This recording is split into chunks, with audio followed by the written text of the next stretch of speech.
Estás encerrada en una celda de piedra bajo la arena más grande jamás construida. Sobre ti, 50.000 romanos acaban de presenciar la muerte de tu esposo luchando contra un león. La multitud se dispersa. Las antorchas se apagan. Entonces oyes pasos, pesados y deliberados, que se acercan. Una sombra llena la entrada. Es el gladiador que sobrevivió a la masacre de hoy. Está cubierto de sangre que no es suya. Un guardia abre tu celda. El gladiador te señala. Esto no es una escena de una película de terror. Esto era un martes cualquiera en el Imperio Romano. Lo que estoy a punto de mostrarte es la parte de la historia romana que no se enseña en las escuelas. La pesadilla sistemática, patrocinada por el Estado, que tuvo lugar después de que la multitud se marchara. Esto no es especulación. Está documentado por los propios escritores romanos. Y la evidencia está literalmente grabada en los muros bajo el Coliseo. Si te quedas hasta el final, nunca volverás a ver la antigua Roma de la misma manera. Hollywood te ha estado mintiendo sobre los gladiadores durante décadas. El gladiador Espartaco. Estas películas muestran la sangre y el combate, el honor y la rebelión. Lo que no muestran es lo que ocurría en las horas posteriores a la finalización de los Juegos, cuando el espectáculo público se transformaba en algo mucho más siniestro. Me refiero a un sistema tan perturbador que los historiadores modernos crearon un nuevo término latino para describirlo, victoria carnales, la victoria carnal. Ahora bien, los romanos nunca lo llamaron así, porque para ellos no era algo lo suficientemente extraordinario como para necesitar un nombre especial. Era simplemente normal. Esto es lo que sabemos con certeza. Escritores romanos como Marsal, Juvenal y Séneca documentaron un mundo donde las mujeres conquistadas eran hacinadas bajo las arenas y distribuidas como premios, no metafóricamente, sino literalmente, entregadas como raciones a los gladiadores que se desempeñaban bien. El Estado romano, el propio gobierno, operaba este sistema con la misma eficiencia burocrática que empleaba para construir acueductos y carreteras. Piensen en ello. La misma civilización que nos legó un gobierno concreto y representativo también perfeccionó la industrialización de la violencia sexual. Antes de profundizar, necesito que hagan algo. Fíjate ahora mismo en el botón de me gusta. Si crees que la historia oculta merece ser revelada, aunque resulte incómoda, pulsa ese botón y deja un comentario diciéndome desde qué parte del mundo nos ves. Porque esta historia no trata solo de Roma. Trata de lo que hacen los imperios cuando nadie mira. Ahora, adentrémonos en el Hipergeim. Para comprender lo que ocurrió en esas cámaras subterráneas, primero hay que entender cómo Roma convirtió a los seres humanos en mercancía. No se trataba de crueldad aleatoria. Era una deshumanización sistemática a escala industrial. Y comenzó en el momento en que las legiones romanas conquistaban nuevos territorios. Cuando Roma aplastaba una rebelión en la Galia o aniquilaba una ciudad en Judea, no solo ganaba una batalla. Procesaba a toda una población. Era como una cadena de montaje para el sufrimiento humano, hombres en edad militar enviados a morir en minas o arenas, niños vendidos en mercados de esclavos por todo el imperio, mujeres designadas como botín de guerra, pertenecientes a los estados. Aquí es donde la cosa se pone realmente escalofriante. Bajo la ley romana, estas personas ya no eran consideradas seres humanos legalmente. Se clasificaban como bienes muebles, en la misma categoría legal que los muebles o el ganado. Una mujer conquistada no tenía más derechos que una silla. Se le podía hacer lo que se quisiera, y técnicamente ni siquiera era un delito, porque no se puede cometer un delito contra un objeto. Pero Roma no solo deshumanizaba a la gente mediante la ley, sino también a través del espectáculo. Los juegos no eran mero entretenimiento, eran teatro político diseñado para dominar psicológicamente tanto a los conquistados como a los propios ciudadanos romanos. Cuando uno veía a un jefe germánico capturado luchar contra un león, no solo presenciaba la muerte de un hombre, sino que veía a Roma demostrar lo que le sucedía a quienes desafiaban al imperio. Y durante la pausa del mediodía, cuando la élite se retiraba a almorzar, la situación se volvía verdaderamente sádica. Los historiadores denominan a estas farsas fatales recreaciones mitológicas, donde los prisioneros condenados eran obligados a representar mitos famosos, solo que las muertes eran reales. El poeta Marsal, escribiendo en el siglo I después de Cristo, describe estas escenas con una inquietante naturalidad, como si estuviera reseñando un restaurante. Escribe sobre un prisionero vestido de Orfeo, el legendario músico que podía encantar a cualquier criatura con su canto. Lo condujeron a la arena y un embustero soltó un oso. Marsal comenta casi decepcionado que, esta vez, la música no funcionó, pues el oso devoró al hombre hasta la muerte mientras 50.000 personas comían dátiles con miel. En otro pasaje, y les advierto que es profundamente perturbador, Marsal describe a una mujer obligada a recrear el mito de Pasífae, quien se unió a un toro sagrado. Para esta prisionera, significó ser agredida públicamente por un animal frente a miles de espectadores hasta morir a causa de las heridas. Léanlo de nuevo. El Estado romano diseñó un sistema donde seres humanos eran violados hasta la muerte por animales como entretenimiento a la hora del almuerzo. Esto no era la fantasía enfermiza de un emperador loco. Era un procedimiento operativo estándar durante décadas. Los senadores llevaban a sus hijos a presenciarlo. Los eventos se anunciaban en las paredes de toda la ciudad. Los vendedores ambulantes vendían refrigerios. El propio Marsal señala que, sea lo que sea que el mito nos cuente, la arena lo hace realidad. Pero hay algo que debería aterrorizarlos. Lo escribe como un cumplido. Alaba la eficiencia del sistema. Este era el entorno, esta maquinaria burocrática industrializada de crueldad que también incorporaba a las mujeres conquistadas al sistema de recompensas para los gladiadores. Ahora bien, hablemos de los hombres que recibían estas recompensas. Los gladiadores vivían en una extraña contradicción que Roma nunca resolvió del todo. Eran, a la vez, los miembros más bajos y más altos de la sociedad, esclavos con menos estatus legal que un perro, pero celebridades cuyos rostros aparecían en mosaicos y cuyos nombres eran pintados en las paredes por admiradores. Las mujeres de la aristocracia estaban obsesionadas con ellos. Un antiguo grafiti de Pompeya describe a un gladiador como el suspiro de las muchachas y a otro como la gloria de las damas. Existen casos documentados de mujeres nobles que se colaban en los cuarteles de gladiadores, sobornando a los guardias para tener encuentros privados. El gladiador Sergio, al parecer, tuvo relaciones con varias mujeres patricias casadas, lo que provocó enormes escándalos. Y lo que es aún más extraño, sus fluidos corporales se comercializaban. El sudor de los gladiadores se recogía tras las luchas, se mezclaba con aceite de oliva y se vendía como afrodisíaco y para tratamientos de belleza. Imagínense ese nivel de idolatría. Eran hombres esclavizados cuya transpiración se embotellaba y se comercializaba entre las clases altas. Pero Roma vivía aterrorizada por estos hombres. La rebelión de Espartaco, que tuvo lugar en el 73 a.C., quedó grabada a fuego en la memoria cultural romana. 78 gladiadores escaparon, reunieron un ejército de 70.000 hombres y casi doblegaron a Roma. Durante 2 años, humillaron legión tras legión. Cuando Roma finalmente los aplastó, crucificaron a 6.000 supervivientes a lo largo del camino de Laión. Un cuerpo cada 40 metros durante 200 kilómetros. Un bosque de cruces que se extendía desde Roma hasta Capua. Ese trauma jamás abandonó la psique romana. Cada vez que un gladiador empuñaba una espada, cada linista que dirigía una escuela de gladiadores, cada espectador en las gradas, todos recordaban que esos hombres habían estado a punto de arrasar Roma. ¿Cómo se controla entonces a hombres increíblemente peligrosos y valiosos, con agravios legítimos y la habilidad en combate para llevarlos a cabo?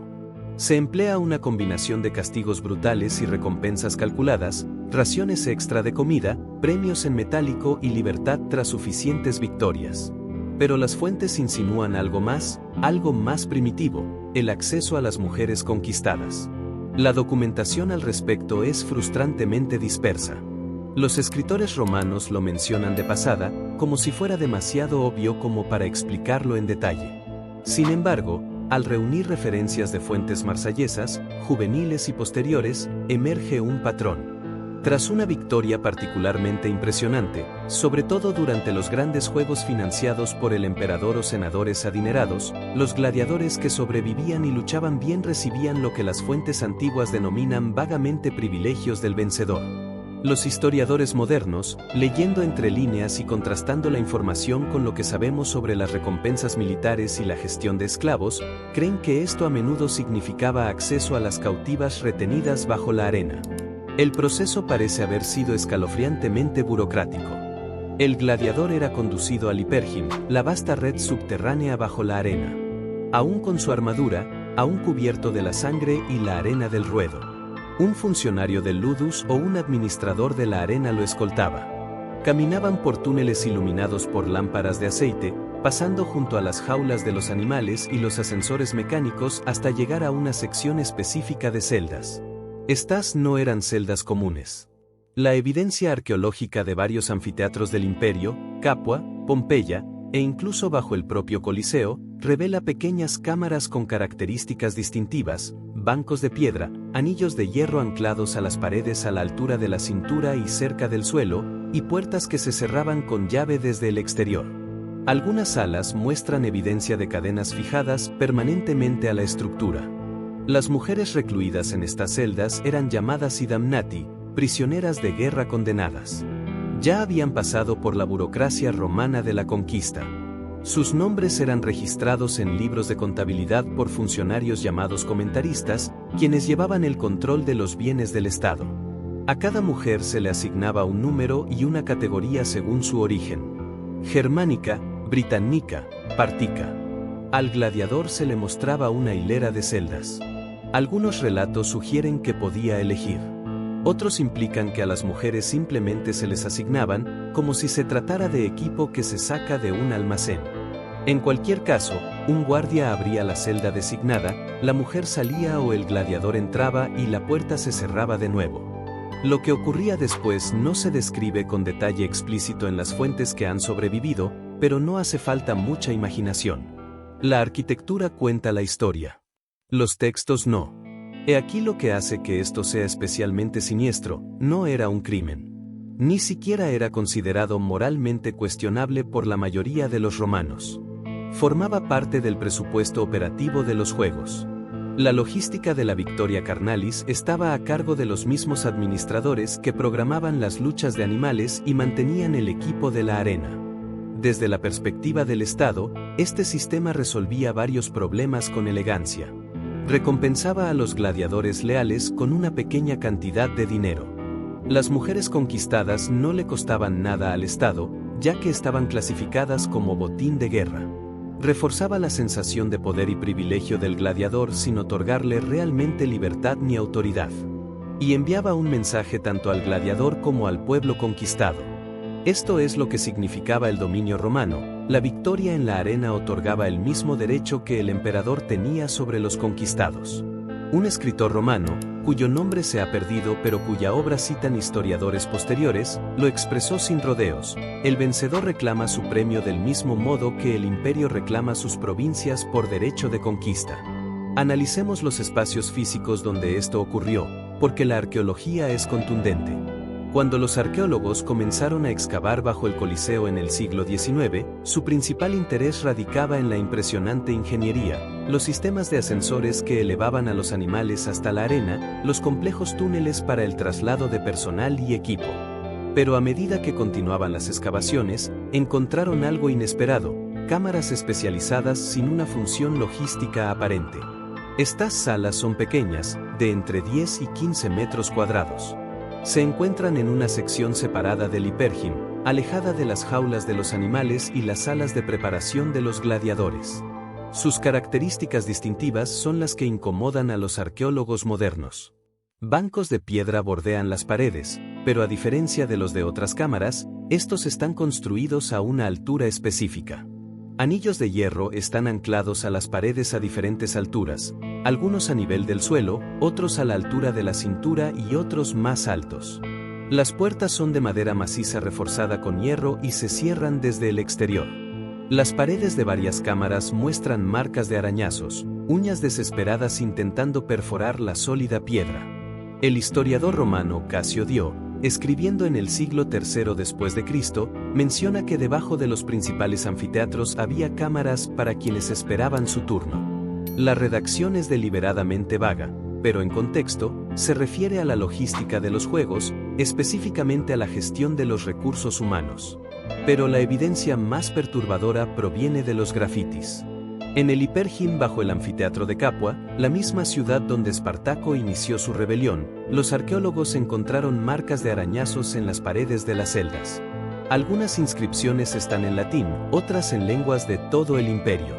La mayoría son fragmentarias, pero unas pocas son legibles. Una, escrita en un latín tosco por alguien que claramente no era hablante nativo, se traduce aproximadamente como: yo era Amelia de los Brantes, vi morir a mis hijos, ahora no soy nada. Otra, en lo que parece ser celta, se ha traducido como: a cualquier dios que me escuche, que muera antes de mañana. Estas no son las voces que la historia suele conservar. Las crónicas romanas nombran a emperadores y generales, registran victorias militares y logros arquitectónicos. No registran los nombres de las mujeres conquistadas catalogadas como propiedad, pero las piedras lo recuerdan. La arquitectura misma nos revela algo crucial. Este sistema fue diseñado para la eficiencia y la repetición. No se trataba de lugares de asalto improvisados. Eran instalaciones construidas y mantenidas con un propósito específico, con características de diseño particulares destinadas a facilitar lo que sucedía en su interior. Si comparamos esto con la forma en que Roma gestionaba otros aspectos de la administración de los gladiadores, el patrón se vuelve evidente. Cuarteles de gladiadores, instalaciones para animales, almacenamiento de armas. Cada elemento de la infraestructura de la arena fue cuidadosamente planificado y estandarizado en todo el imperio. Las cámaras de cautiverio seguían el mismo patrón. Se trataba de una infraestructura estatal destinada al abuso sistemático. Algunos historiadores argumentan que no deberíamos sobreinterpretar estas cámaras, que podrían haber tenido diversos usos y que estamos proyectando preocupaciones modernas sobre evidencia ambigua. Pero al combinar la arquitectura con las referencias literarias, el patrón de la cultura militar romana y la lógica básica del funcionamiento del sistema, el panorama se vuelve dolorosamente claro. Ahora debemos afrontar la parte más difícil de esta historia, lo que esto significó realmente para las mujeres atrapadas en este sistema. La historia guarda casi absoluto silencio sobre sus experiencias individuales. No tenemos diarios ni testimonios. Lo que tenemos son registros que las enumeran con números e inventarios de bienes que las describen como ganado, mujer germánica, aproximadamente 20 años, buena salud, asignada al Coliseo. Pero podemos reconstruir la pesadilla a partir de lo que sabemos sobre el proceso de conquista. Estas mujeres no eran prisioneras al azar. Provenían de contextos específicos de trauma absoluto. Cuando Roma conquistaba una región que se resistía, por ejemplo, durante las guerras de Llanas o la represión de la revuelta británica liderada por Boudica, las consecuencias eran metódicas. El procedimiento militar romano dictaba que, tras la batalla final, la población civil sería procesada. Los hombres en edad de combatir eran asesinados o esclavizados para trabajos forzados. Los niños menores de cierta edad eran separados y vendidos en mercados de esclavos en Oriente, donde jamás volverían a ver su patria ni a sus familias. Las mujeres en edad fértil eran consideradas cautivas y transportadas encadenadas a campos de concentración. Para una mujer en esta situación, el viaje a la arena ya era un descenso a través de múltiples círculos del infierno. Habías visto arder tu aldea. Habías visto cómo te arrancaban a tus hijos de los brazos, gritando. Habías sido encadenada a decenas de otras mujeres y obligada a marchar cientos de kilómetros hasta Roma. Habías sido desnudada, examinada como ganado, se te había asignado un número y te habían encerrado en una celda bajo el mayor monumento a la civilización que destruyó todo lo que conocías. La espera era una forma de tortura en sí misma. Podías oírlo todo. El rugido de la multitud en lo alto mientras personas que tal vez conocías eran ejecutadas de formas creativas por puro entretenimiento. Los gritos de los animales al ser sacrificados. Los vítores cuando un gladiador asestaba un golpe mortal especialmente certero. Y sabías que jamás saldrías de allí. No existía el sistema de rescate, ni el intercambio de prisioneros. Roma no negociaba con los conquistados. Tu gente en casa, si es que sobrevivían, jamás sabría qué te había ocurrido. Simplemente desaparecerías en la maquinaria del imperio. Entonces oíste los pasos. La puerta de la celda abriéndose, la decisión tomada, la puerta cerrándose y volviéndose a cerrar con llave, y tú al otro lado, junto a un hombre que acababa de pasar la tarde matando gente por diversión. La ley romana no ofrecía protección. No podías apelar ante los magistrados porque legalmente no eras una persona. Ni siquiera podías suicidarte, una de las pocas escapatorias que la cultura romana a veces veía con cierto respeto, porque si de algún modo lo lograbas, estarías privando al Estado de su propiedad y tu cuerpo seguiría siendo utilizado, aunque de otra manera. Esto era guerra psicológica a escala civilizatoria. La humillación de las mujeres conquistadas no fue un efecto secundario de la política militar romana, sino una estrategia deliberada. El objetivo era quebrar el espíritu de resistencia de tal manera que las futuras generaciones ni siquiera se atrevieran a desafiar a Roma. Las fuentes antiguas lo dejan claro. Tras sofocar la revuelta judía en el año 70 después de Cristo, el historiador Josefo relata que los romanos capturaron deliberadamente a mujeres judías para distribuirlas entre las legiones y los juegos, con el fin de demostrar a los supervivientes que no solo habían perdido su soberanía, sino también toda capacidad de proteger a sus familias. El mensaje era claro: resistan a Roma, y esto es lo que le sucederá a sus hijas. Sin embargo, en ocasiones este sistema se quebró de maneras inesperadas. A pesar de su crueldad industrializada, Roma estaba obsesionada con mantener ciertas ficciones sobre sí misma. El imperio se veía a sí mismo como el artífice de la civilización y el orden en el mundo bárbaro. Esta autoimagen exigía que algunos horrores permanecieran ocultos. Lo cual nos lleva a un acontecimiento que obligó al sistema a una incómoda visibilidad: las gladiadoras. En contadas ocasiones, las mujeres luchaban en la arena. Las fuentes antiguas no se ponen de acuerdo sobre quiénes eran estas mujeres. Algunas eran claramente esclavas obligadas a luchar, pero otras parecen haber sido mujeres nobles que, en una cultura que prácticamente no les otorgaba autonomía, veían la arena como una forma perversa de poder y fama. La mera existencia de gladiadoras escandalizó a la élite romana.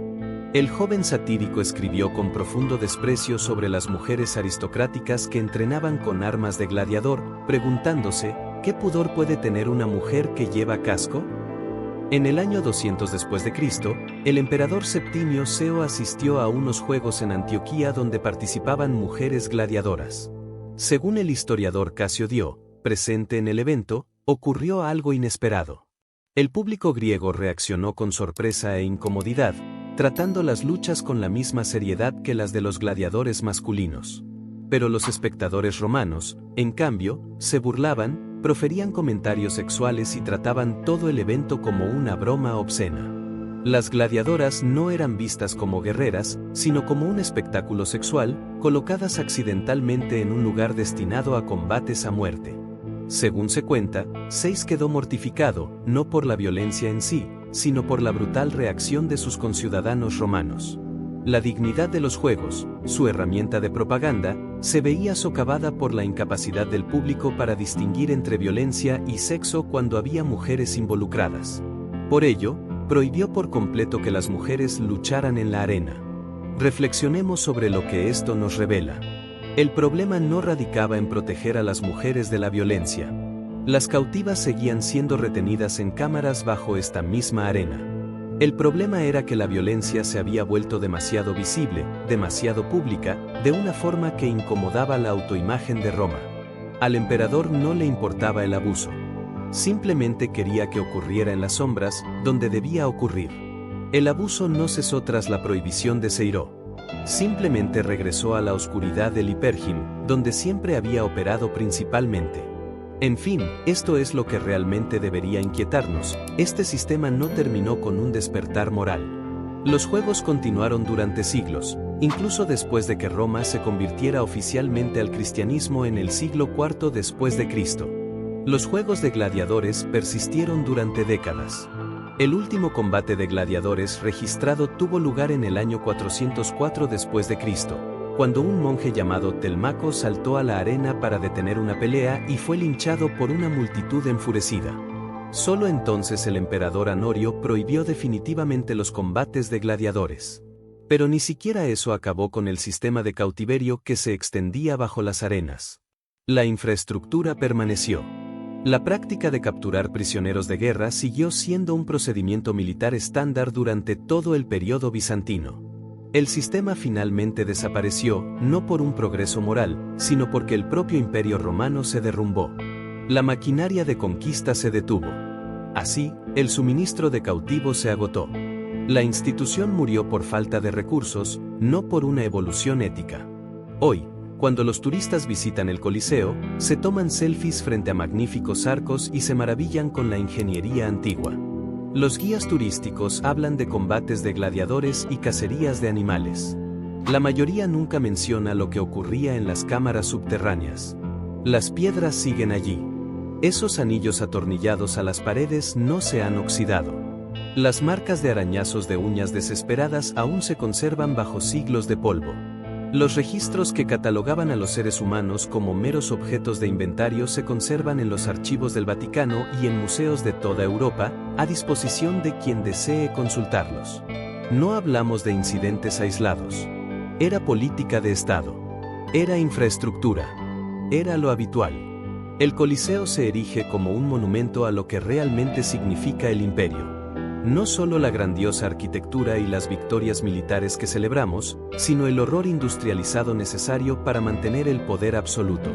Cada piedra de esa arena se compró con algo más que dinero.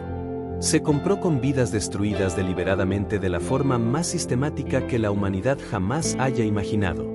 El espectáculo en la arena era solo la mitad que Roma quería que viéramos. La otra mitad ocurrió en esas cámaras bajo nuestros pies, en los instantes posteriores al silencio que se desvaneció del rugido de la multitud. Esas voces, las que no debían conservarse, las que los cronistas romanos no consideraron dignas de ser registradas, aún resuenan en esos muros si uno está dispuesto a escuchar.